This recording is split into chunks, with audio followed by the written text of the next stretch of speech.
This bike is finished is exactly how I pictured it being. It really does look like a stock custom that's not just an old bike and not a new bike in old color.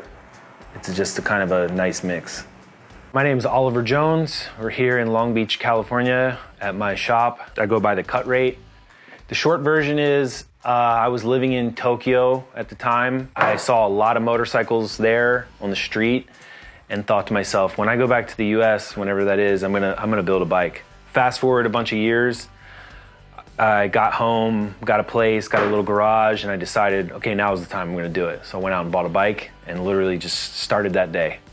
And that was about 12 years ago. This year, I'm doing a 2020 Harley Lowrider S.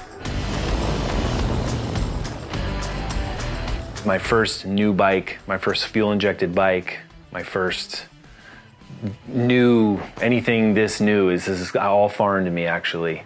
Pretty much early on, coming from the East Coast, I had a sort of like a formed opinion of what I like and don't like. I tend to like more aggressive bikes, fast, dark. This Lowrider S that I'm building this year is quite honestly a departure from maybe what I normally would build. For me, I want to like step out of my comfort zone, do something that's like maybe not what other people are building, or maybe not even what they're expecting me to build. So I kind of want to approach this from a different vantage point. I could have just as easily gone with any other model because I'm essentially sort of stripping off all the things that are Lowrider S, except for the neck angle, the dual disc, and a few other pieces. This bike, to me, is all about a sort of design project. Like, that being my sort of background. In college, we did a lot of rebranding it with different things. Like, we're gonna take this corporate logo and sort of rebrand it. That's what I wanted to do with this bike. Take a bike that's done and rebrand it as a born-free edition. Not something that when you look at it, you're intimidated that, oh man, that's a great bike, but without that, $10,000 swing arm, mine's not gonna be that cool.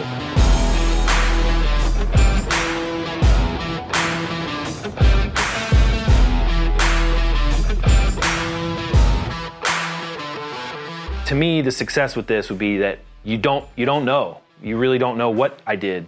It could be that the fenders are just tweaked ever so slightly, but that little tweak, when you look at it, gives a much better line compared to the rear fender, compared to the tank, compared to the bars. So all of those things kind of, they work together.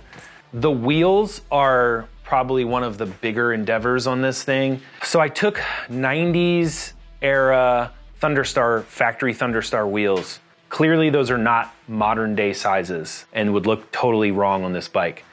So we dissected the wheels, widened and stepped. So the rear now is actually a 17x5 and the front is a 21x3. The front end is the stock Harley front end with different internals, and I raised it about 1.5 inches. That plus the 21 will give the bike just a little bit taller in the front stance that I was kind of going for. The pipes are basically gonna stay this shape.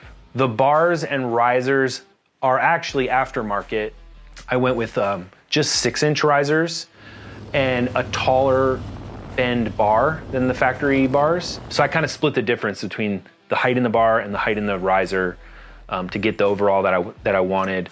I used a top clamp from a different model, so I eliminated all the gauges on the tank and have all my gauges up here.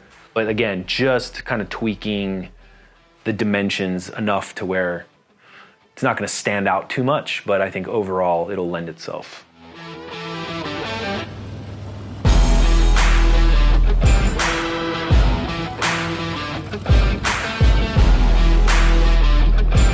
It's just a clean kind of rider bike.